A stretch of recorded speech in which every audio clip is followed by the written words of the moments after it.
मित्रों, आज पूरे भारत के अलग अलग विस्तारों से मुझे खबरें मिल रही हैं कि डिस्क जॉकी यानी डीजे की शॉर्टेज हो गई है। सारे के सारे डीजे बुक हो गए हैं क्योंकि द हिंदू और इंडियन एक्सप्रेस ने ये कहा है कि कल यानी 30 मार्च मंगलवार को हम लोग होली की छुट्टी रखेंगे और कोई अखबार नहीं आएगा। तो ये सोच के सारे यूपीएससी एस्पायरेंट और करंट अफेयर्स पढ़ाने वाले यूपीएससी के सारे टीचर्स सब लोग मौज में आ गए हैं। डीजे बुलाकर डबल जोर से डांस कर रहे हैं। इवन इन न्यूज़पेपर के कॉलमनिस्ट भी डबल जोर से डांस कर रहे हैं कि कल छुट्टी है तो पूरा दिन आराम से मनरेगा में क्या रिफॉर्म करने चाहिए और नेशनल फैमिली हेल्थ सर्वे और ऐसे कुछ और भी periodic labour force survey, RBI का स्टेटस ऑफ इकोनॉमी रिपोर्ट, उसमें से 365 कॉलम कल ही लिख देंगे ताकि जब भी कोई और मुद्दा नहीं हो तो छापते रहें बफर स्टॉक में। तो सब लोग मौज में। और सबसे ज़्यादा मौज में यूपीएससी के बाबूशों ने, क्योंकि उन्होंने ये तय किया है कि कल छुट्टी है तो कुछ भी नहीं पढ़ेंगे। करंट अफेयर्स तो नहीं पढ़ेंगे लेकिन history, geography, polity, environment, economy, theory कुछ नहीं पढ़ेंगे, सिवाय के भारत चीन पर राज्यसभा टीवी 25 घंटे का विशेष कार्यक्रम लेके आए तो फिर वो घुस घुस के पीएचडी करेंगे। खैर, उनका तो कोई कल्याण हो नहीं सकता, लेकिन आपके लिए एक मौका है। आज रात 8 बजे Mrunal's Monday 20 MCQ current affairs quiz, जिसमें ये हम लोग जो डेली करंट अफेयर्स पढ़ते हैं उसी में से मैंने अलग अलग टॉपिक्स चुन के 20 MCQ बनाए। अगर आप लाइव मोड में 8 बजे उसकी टेस्ट देंगे रात को और उसमें अच्छी रैंक मिलती है तो अनअकैडमी का 1 महीने का पेड सब्सक्रिप्शन से लेके अमेज़ॉन के 500 और 1000 रुपये के गिफ्ट वाउचर वगैरह बहुत सारे इनाम हैं। और इनाम नहीं भी जीते तो कम से कम प्रैक्टिस और रिवीजन तो हो ही जाएगा कि आपने अब तक जो पढ़ा उसमें कितना याद है। तो इस क्विज़ की रजिस्ट्रेशन लिंक डिस्क्रिप्शन में है और फ्री अनलॉक कोड यूज़ करें mrunal.org। खैर, अभी मेन मुद्दे पे आते हैं कि 29 मार्च सोमवार के इंडियन एक्सप्रेस में मुझे एग्ज़ाम के लिए काम की चीज़ें क्या लगी। पेज 1 पर एग्रीकल्चर के समाचार, मिलेट्स यानी बाजरा, ज्वार, ये सब चीज़ें एग्रीकल्चर मिनिस्ट्री ने कहा कि ये न्यूट्री सीरियल्स हैं और 2018 को नेशनल ईयर ऑफ मिलेट्स के रूप में मनाया गया। 2023 को यूनाइटेड नेशन जनरल असेंबली, संयुक्त राष्ट्र की सामान्य परिषद, उन्होंने भी भारत का प्रस्ताव माना है और 2023 को इंटरनेशनल ईयर ऑफ मिलेट्स के रूप में मनाया जाएगा। क्यों? क्योंकि वीट और राइस के मुकाबले मिलेट्स में फ़ायदे क्या होते हैं? Vitamin, mineral, fibre, amino acid, anti diabetic properties, ये बहुत अच्छा होता है और कम पानी में भी इसे उगा सकते हैं। एक तरफ गेहूँ चावल पैदा करने में आपको करीब 150 दिन लगे तो यहाँ पर 100 दिन में ही काम ख़त्म हो जाता है और पानी भी कम मांगता है वगैरह। ये मिलेट्स के अलग अलग एग्जाम्पल बाजरा, ज्वार, रागी, कोडो, कुटकी वगैरह हैं, जिसमें से कुछ क्रॉप्स को मध्य प्रदेश में डेवलप करने के लिए UN agency international fund for agriculture development प्रयास कर रहा है। तो मतलब मिलेट्स तो मज़ेदार चीज़ लगती है, लेकिन इसमें एक चुनौती है। इसमें ग्लूटन नाम का प्रोटीन नहीं होता। ग्लूटन की खास बात यह है कि आप जब ऐसे आटे में पानी मिलाएंगे तो वो ग्लूटन फूल जाएगा और वाटर के साथ पूरा नेटवर्क बन, तो मतलब वो एकदम चिकना, इलास्टिक हो जाता है, तो आटा गूंदना बहुत आसान हो जाता है। Kneading is very easy, rolling the rotis is very easy. उसके सामने ये सब ज्वार बाजरा के आटा गूंदने में और उसके सब रोटियां बनाने में ज़्यादा प्रॉब्लम्स आती है। इसलिए फार्मर और फैमिलीज़ भले हेल्थ के लिए अच्छा है लेकिन कम इस्तेमाल करते हैं। तो ये सारे एंगल किधर उपयोगी हैं?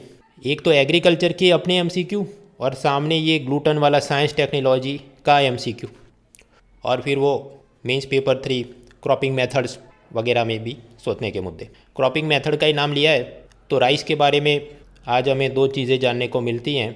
चावल उगाने का एक तरीका हो सकता है डायरेक्ट सीडेड राइस, यानी कि उसके जो बीज हैं वो सीधे ही ज़मीन में बो दिए जाएं। ऐसा नहीं कि पहले उसकी सब सीडलिंग और छोटे छोटे प्लांट्स नर्सरी में बनाओ, फिर ट्रैक्टर में भर के लाओ, फिर वो मज़दूर उसको खोद खोद के ज़मीन में ट्रांसप्लांटिंग करे। वो तरीका नहीं, सीधा ही ज़मीन में बीज ही उसका डाल दो। इसके अपने फ़ायदे होते हैं कि पानी कम लेता है, मजदूरी कम लेता है, एनर्जी, टाइम और ट्रांसपोर्टेशन जितना कम होगा तो उस हिसाब से ग्रीन हाउस गैस कम होंगे वगैरह। ये एक तरीका हुआ। दूसरा एक तरीका होता है सिस्टम ऑफ राइस इंटेंसिफिकेशन यानी SRI। इसमें यह है कि पहले नर्सरी में आप उसके सीडलिंग को बनाएंगे, फिर ट्रैक्टर में भर के खेत में ले जाएंगे और ट्रांसप्लांट करेंगे। अब ये तो सालों साल से चल ही रहा था, लेकिन इसमें नई बात क्या है? सामान्य रूप से 20 या 40 दिन हो जाए उसके बाद वो नर्सरी से लेकर आते थे। उसकी जगह ये SRI मेथड में बहुत ही यंग हो, छोटे हो, तभी इन पौधों को 8 से 12 दिनों में ही लेकर उसे प्लांट कर देना है। और जो प्लांट किया जाए तो एक लाइन में सिर्फ एक ही पौधा हो, ऐसा नहीं 3 4 साथ ही डाल दिए, वरना उसके आपस में रूट एक दूसरे के साथ ही कम्पीट करेंगे न्यूट्रिशन में, तो अच्छे से पैदावार मिलेगी नहीं। और पानी भी जो डालना है तो ऐसा नहीं कि पूरा दिन और रात ये चावल के खेत में पानी से उसको डुबो के रखना है, ऐसा फ्लड इरिगेशन नहीं, लेकिन इंटरमिटेंट इरिगेशन या ऑल्टरनेट वेटिंग एंड ड्राइंग, मतलब पानी डाला जाए 1-2 सेंटीमीटर तक, जब वो सूख जाए फिर थोड़ा टाइम वेट करके फिर पानी डाला जाए, उस तरह से। और इन सब के चलते बहुत अच्छी पैदावार होती है और यही सारे सिद्धांत दूसरे भी कुछ क्रॉप्स में हम इस्तेमाल कर सकते हैं वगैरह। इसके अलावा नीति आयोग का एक कॉम्पोजिट वाटर मैनेजमेंट इंडेक्स, उसमें कुछ चिंता के विषय कि इतना पानी की किल्लत है। फिर भारत में इरिगेशन में जो पानी इस्तेमाल होता है तो सबसे ज़्यादा ग्राउंड वाटर से आता है, फिर दूसरे नंबर पर कैनाल से वगैरह। फिर पंजाब में एक पानी बचाओ पैसा कमाओ योजना है, जहाँ पर किसानों के ये सब वाटर इरिगेशन पंप सेट पे मीटर लगाए जाते हैं और उनको कोटा दिया जाएगा कि आप इतना लीटर पानी और इतनी बिजली आपको मिलेगी, लेकिन उससे वो कम अगर यूज़ करें तो फिर उन्हें सरकार जितना पैसा बच गया कोटे के सामने वो उनके बैंक अकाउंट में ट्रांसफ़र करती है। तो किसान पर एक मोटिवेशन बनता है कि वो ट्रेडिशनल सब फ्लड इरिगेशन की जगह ड्रिप इरिगेशन इस्तेमाल करे, सिर्फ टाइम पर ही पंप चालू करे और कम इस्तेमाल करे वगैरह। तो ये सब अलग अलग न्यूज़पेपर के आज कॉलम में मुद्दे थे एग्रीकल्चर में जानने लायक, वो हमने देख लिए, particularly for mains paper 3 agriculture and irrigation related methods and cropping methods वगैरह। इसके अलावा पेज 1 पर और कुछ काम का नहीं, वही सब बॉल बाय बॉल कमेंट्री जारी है। महाराष्ट्र में कोरोना के केस बढ़े, सुएज कैनाल में अभी भी वो शिप अटक गया है और वहाँ पर सब भारत के क्रू मेंबर सुरक्षित हैं। BJP, Trinamool Congress, Myanmar refugee वगैरह। आगे बढ़ो, पेज 2, 3, 4 में कुछ काम का नहीं। पेज 5 एनवायरनमेंट के समाचार, स्लेंडर बिल्ड गल्स, ये सब पक्षी भारत के वेस्टर्न इंडियन ओशन के साथ जुड़े जो भी आइलैंड है, कोस्टल एरिया है, सामने अफ्रीका की साइड पे भी कुछ होंगे, वहाँ पर पाए जाते हैं। इनकी खास बात यह है कि ये पेड़ पे अपने नेस्ट और अंडे नहीं देते, वो ज़मीन पे ही अपना नेस्टिंग करते हैं। तो सैड न्यूज़ ये आई कि कच्छ में कुछ हाईवे कंस्ट्रक्शन चल रहा था, बुलडोज़र ने दे दनादन ऐसे 500 या उससे भी ज़्यादा नेस्ट तबाह कर दिए, फिर फॉरेस्ट डिपार्टमेंट ने उनको पकड़ लिया वगैरह। पॉलिटी में एक समाचार कि कुरान में कुछ 26 वर्सेस पंक्तियाँ ऐसे हैं जिससे आतंकवाद को प्रोत्साहन मिलता है, हिंसा को प्रोत्साहन मिलता है, इसलिए उनको कुरान से हटा दिया जाए। ऐसा पब्लिक इंटरेस्ट लिटिगेशन, जनहित याचिका किसी ने सुप्रीम कोर्ट में की है और वो कैसे सही या गलत है उसकी पूरी एक्सप्लेन सीरीज़ अभी हम लोग पढ़ने नहीं बैठेंगे। क्यों? क्योंकि ये चीज़ ऐसी है जो मेंस के लिए हमने समझना होगा, लेकिन मेंस एग्ज़ाम तो सितंबर में है, उससे पहले सुप्रीम कोर्ट इसमें कुछ जजमेंट वगैरह देगी, तो जो फाइनल चीज़ है तब देखेंगे। ये अभी बॉल बाय बॉल कमेंट्री चलती रहे और हर बार हम पढ़ने बैठे तो वो it is not the best use of time. सिवाय के आपकी यूपीएससी इंटरव्यू अभी अभी 1-2 महीने में आने वाला है, तो फिर आपने ये सब पढ़ के समझ के जाना चाहिए, इंटरव्यू में कुछ पूछ ले, वरना नहीं। इसके अलावा एक्सप्लेन सीरीज़ में वो सब कुछ सर्वे किया, तो भारत के लोग क्या अपने को मतलब भारतीय समझते हैं या अपने राज्य का समझते हैं या दोनों समझते हैं, या लोगों ने कौन सी लोकल लैंग्वेज बोलनी चाहिए या हिंदी बोलनी चाहिए वगैरह का सर्वे। लेकिन ये कोई गवर्नमेंट ऑर्गेनाइजेशन ने नहीं किया, प्राइवेट ऑर्गेनाइजेशन में, और उसमें से ये उसकी सब एनालिसिस कुछ खास काम की नहीं। मेंस पेपर 1 में जो मुद्दा है लिंग्विस्टिक एंड रीजनलिज्म, तो वो तो ऐसे भी आप वो एनसीईआरटी की पॉलिटिकल साइंस, सोशियोलॉजी वगैरह की किताबें और दूसरी जनरल रीडिंग से कर सकते हैं, इसमें नया जानने को कुछ नहीं, आगे बढ़ो। तो ये सब करते करते हम पहुँचे पेज 6 कॉलम्स। लेफ्ट साइड के 2-2 पैराग्राफ के छोटे कॉलम में एक तो भारत बांग्लादेश के रिश्ते जो हम पढ़ चुके हैं, दूसरा कि कोरोना की सेकंड वेव, वापस केस बढ़ रहे हैं तो क्या करना चाहिए, वो भी आप लिख सकते हैं जितने मुद्दे हमने अब तक जमा कर लिए। फिर तीसरा कि ये लॉकडाउन में सब एम्प्लॉयमेंट कम हो गया और पीरियोडिक लेबर फोर्स सर्वे का ये डेटा चिंता का विषय। भाई ये हम करने नहीं बैठेंगे क्योंकि इकोनॉमिक सर्वे ने इसमें से जो ऑब्जर्वेशन दिए होंगे वो हम लोग विन 21 सीरीज़ के फ्री लेक्चर में जब पिलर 4 में पहुँचेंगे, sectors of economy, unemployment, inflation, GDP, तब देखेंगे। हर बार कॉलम आ जाए और वो चिंता का विषय है, भाई चिंता का विषय नहीं है। चिंता करनी चाहिए लेकिन टाइम पे, सही टाइम पे चिंता करनी चाहिए, रोज़ रोज़ नहीं। फिर एक दूसरा बड़ा कॉलम है निमाई मेहता जो कि अमेरिका की यूनिवर्सिटी में पढ़ाते हैं। ये कुछ दिन पहले प्रताप बानू मेहता ने एक प्राइवेट यूनिवर्सिटी अशोका यूनिवर्सिटी से रिज़ाइन किया कि मुझे फ्रीडम ऑफ स्पीच नहीं मिला और ये लोग बोल रहे हैं कि सरकार के खिलाफ मत लिखो वगैरह। और फिर उसके फेवर में बहुत सारे अमेरिकन प्रोफेसर सब लिखने लगे ओपन लेटर्स की भारत में डेमोक्रेसी खतरे में और फ्रीडम ऑफ स्पीच खतरे में। तो उसका ये प्रोफेसर मेहता ने विरोध किया है कि हम जब कहते हैं लिबरलिज्म, उदारवाद और ये सब जो भी फ्रीडम ऑफ स्पीच, डेमोक्रेसी, महिला सशक्तिकरण वगैरह, तो उत्तर प्रदेश के बागपत डिस्ट्रिक्ट में एक चंद्रो तोमार नाम की महिला है, काफ़ी बूढ़ी हो चुकी हैं। उन्हें शूटर दादी के नाम से जाना जाता है क्योंकि बहुत सारे शूटिंग कंपटीशन में इनाम जीते हैं। 2019 में एक सांड की आंख ऐसी मूवी भी बनी थी उनके जीवन पे, और उनको भी गांव में बाकी सब पुरुषों ने विरोध किया होगा, लेकिन फिर भी वो डटी रहीं। उनके एग्जाम्पल से उनके स्टेट, पड़ोसी स्टेट में भी लोग प्रभावित हुए, दूसरी भी सब महिलाएं, लड़कियां शूटिंग स्पोर्ट्स में पार्टिसिपेट करने लगीं। तो ये सब क्या दिखाता है कि जब हम कहते हैं लिबरलिज्म, फेमिनिज्म, महिला सशक्तिकरण, तो ये कोई विदेशी लोग आके हमें गिफ्ट में दे जाएंगे या सिर्फ उनके ही जागीर का है ये चीज़ और हम अपने से नहीं कर सकते, ऐसी बात नहीं। स्वामी विवेकानंद, रविंद्रनाथ टैगोर, गांधी जी, इन सब ने भी जो भी बातें की हैं लिबरलिज्म के बारे में, तो भारत की अपनी ही एंशिएंट कल्चर, प्राचीन संस्कृति, अपने सब ग्रंथों में, समाज में, गांव में क्या है, उसमें देख के कहा है। और ये जो अमेरिका और स्वीडन के ऑर्गेनाइजेशन हमको सर्टिफिकेट देते हैं कि भारत में डेमोक्रेसी खतरे में है, फ्रीडम ऑफ स्पीच खतरे में है, तो उन्होंने खुद से अपना भी इंट्रोस्पेक्शन करना चाहिए, अपने देश में क्या चल रहा है। हम बात करें स्वीडन की, बहुत ज़्यादा ह्यूमन डेवलपमेंट हो गया है भाई। 2020 में वहाँ पर रायोट्स यानी दंगे हो रहे हैं क्योंकि कुछ उनके ही कट्टरवादी समूहों ने कुरान भी जला दी और जो मुस्लिम इमिग्रेंट आ रहे हैं उनको भी वो बदतमीजी और मारपीट कर रहे हैं। उसी तरह अमेरिका, तो ब्लैक पर्सन को पुलिस ने मार दिया, जॉर्ज फ्लॉयड। और कैसे ये डोनाल्ड ट्रंप के समर्थकों ने कैपिटल हिल, उनकी संसद पे ही जाके धमाल कर दिया, वगैरह वगैरह। So depending on the context, वो एथिक्स पेपर 4 और मेंस पेपर 2 में सोचने लिखने के मुद्दे। उसके बाद पेज 7, ये एग्रीकल्चर प्रोफेसर अशोक गुलाटी की बड़ी सी कॉलम वाटर के बारे में, तो वो तो उसके जितने जानने लायक मुद्दे थे हमने देख लिए। फिर बाकी के 2 कॉलम है भारत बांग्लादेश के रिश्तों के बारे में, लेकिन नया जानने को खास कुछ नहीं, आगे बढ़ो। पेज 8 एडवर्टाइजमेंट काम के नहीं।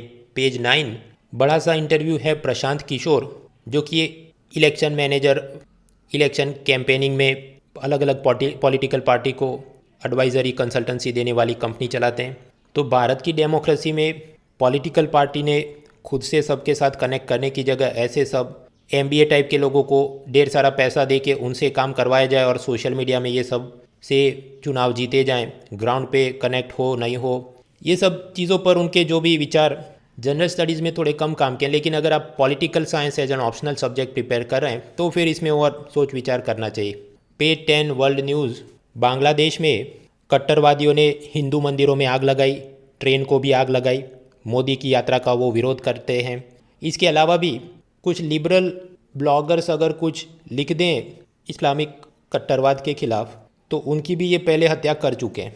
तो ये स्पेसिफिक इंसिडेंट अपने आप में काम में के नहीं, लेकिन हमने सोचना है कि ये बहुत बार न्यूज़पेपर में जो कॉलम चलती रहती है कि देखो बांग्लादेश का GDP कितना अच्छा है और Bangladesh model is better than India, तब सोचने के विषय कि वहाँ पर ये सब चीज़ें भी होती हैं कि ब्लॉगर का सीधा हत्या हो जाए। भारत में कम से कम उस हद तक तो कट्टरवाद नहीं है, वगैरह वगैरह। काफ़ी समय से ब्रिटेन में विमेन सेफ्टी के सब आंदोलन चल रहे हैं। कुछ ये मुद्दा था, एक महिला टहलने के लिए निकली, उसको किडनैप करके उसकी हत्या हो गई, माना जाता है, आरोप लगाया जाता है कि किसी पुलिस वाले ने ही पूरा कांड किया था। उसके बाद भी काफ़ी प्रोटेस्ट हुए। और अभी एक और नई चीज़ उभर के आई कि ब्रिटेन की अलग अलग स्कूलों में लड़कियों के साथ बदतमीजी होती है, सेक्सुअल असॉल्ट एंड रेप, यौन उत्पीड़न और बलात्कार भी होते हैं। ऐसा किसी एक ने एनोनिमस कंप्लेन लिखा कोई ऑनलाइन सोशल मीडिया में, और सामने दूसरे 5800 से ज़्यादा अकाउंट से सिमिलर एक्सपीरियंस कि मैं ये स्कूल में पढ़ती थी, मेरे साथ ऐसा हुआ वगैरह। तो मतलब ब्रिटेन के स्कूल लड़कियों के लिए सुरक्षित नहीं हैं और अब सरकार कह रही नहीं हम इसका संज्ञान लेते हैं, नाउ वी टेक कॉग्निसेंस। तो इतने साल किधर सो रहे थे। सो अगेन ये जो फर्स्ट वर्ल्ड कंट्री भारत को सब सिखाते हैं कि आपके यहाँ ये खतरे में और वो खतरे में है, दे नीड टू इंट्रोस्पेक्ट। और हमें ये भी दिखाता है कि merely education and development alone is not antidote to atrocities against women. फिर बड़ी सी कॉलम है कि सुएज कैनाल में वो जहाज़ अटक गया है और कैसे उसे छुड़ाएंगे। भाई इतनी सारी PhD हमको करने की ज़रूरत नहीं। सुएज कैनाल में कितना तैयार करना है, अप्रॉक्सीमेटली कब बना था, कौन से 2 समंदर को कनेक्ट करता है, कौन सा देश है और ये जहाज़ का नाम क्या था, तो उतना तैयार करो और आगे बढ़ो। रोज़ उसकी मतलब नेशनल जियोग्राफी टाइप की 1-1 घंटे की कोई PhD करने हमको नहीं बैठना है।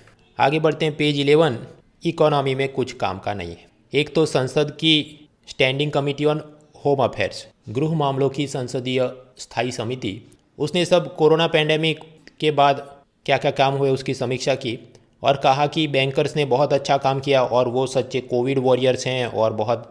इसके अलावा मिनिस्ट्री ऑफ कॉर्पोरेट अफेयर्स ने सब कंपनियों को ये कहा है कि अगर आप क्रिप्टो करेंसी के साथ कुछ डीलिंग कर रहे हैं, कुछ पैसा इन्वेस्ट किया है, तो आपने जो भी मिनिस्ट्री ऑफ कॉर्पोरेट अफेयर्स और उसके रजिस्ट्रार ऑफ कंपनीज़ को जो आपने सब अपने अकाउंट हिसाब किताब देने होते हैं, उसमें उन सब चीज़ों को डिस्क्लोज़ करना होगा। अब उसकी पूरी एक्सप्लेन सीरीज़ बनाई है जो अपने लिए काम की नहीं, क्योंकि उसके लिए banning of this crypto currency ऐसा बिल सरकार पेश करने वाली है और उससे क्या होगा तो अल्टीमेटली वो होने दो, फिर देखते हैं। ट्राई के एसएमएस के नए नियम वो एक लाइन में पहले पढ़ लिए थे, नया कुछ नहीं। अब कोयले की इंपोर्ट बढ़ी कम हुई, ball by ball commentary not important. Britain की केन एनर्जी कंपनी, वो याद करो, उससे भारत सरकार बहुत ज़्यादा टैक्स मांग रही थी, फिर वो नेदरलैंड की कोर्ट में गए थे और भारत सरकार हार गई थी और वो नेदरलैंड की कोर्ट ने कहा था कि 1.2 बिलियन डॉलर का मुआवजा भारत सरकार केन कंपनी को दे, जो भारत सरकार दे नहीं रही। तो अब इन्होंने ऐसा तय किया है कि अलग अलग देशों में भारत सरकार की जो सरकारी कंपनियों की कुछ बिल्डिंग, प्रॉपर्टी, एरोप्लेन होंगे, वो सब जब्त करवाएंगे, नीलामी करवाएंगे और उससे अपना पैसा वसूलेंगे। ये चीज़ तो मेरे ख्याल से कुछ महीने पहले हम लोग पढ़ ही चुके थे, अब उसी की वापस रिपीट हो रहा है। तो ये 500 बार रिपीट हो रहा है, तो क्या हमने 500 बार पढ़ना चाहिए? नहीं पढ़ना चाहिए। तो फिर मैं क्यों पढ़ रहा हूँ? ताकि आपको मैं बता सकूँ कि ये ऐसा 500 बार नहीं पढ़ना है।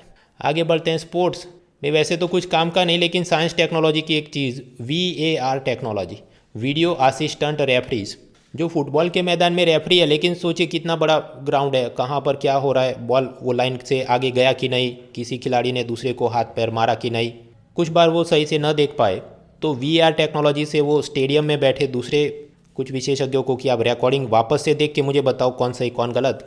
हाँ, तो ये तो मतलब बहुत काम की चीज़ है। लेकिन पता चला अभी फीफा के सब वर्ल्ड कप क्वालिफायर टूर्नामेंट चल रहे हैं और कुछ सस्ते वाले छोटे स्टेडियम में टूर्नामेंट करवाई थी जहाँ पर ये टेक्नोलॉजी और कैमरा नहीं थे। तो क्रिस्टियानो रोनाल्डो ने कुछ गोल किया लेकिन उसे माना नहीं गया और VR टेक्नोलॉजी नहीं थी, तो वगैरह वगैरह। खैर, एक आध लाइन में पता होना चाहिए, this technology associated and helping in such manner. और फार्मूला 1 रेस कार चैम्पियनशिप में बहरीन ग्रांड प्री उसे किसने जीता? मर्सिडीज़ कंपनी के टीम के लुइस हैमिल्टन ने। खैर, तो ये था सोमवार का न्यूज़पेपर और तैयार हो जाइए रात 8 बजे रोनाल्ड्स मंडे 20 MCQ की current affairs free test series के लिए। रजिस्ट्रेशन लिंक डिस्क्रिप्शन में, कूपन कोड यूज़ करो monal.org। और कल कोई वीडियो नहीं बनेगा क्योंकि इंडियन एक्सप्रेस ने कहा है कि छुट्टी है, तो मौज मत करो, बाकी के जितने सब्जेक्ट हैं हिस्ट्री, ज्योग्राफी वगैरह, उसका सिलेबस कंप्लीट करो।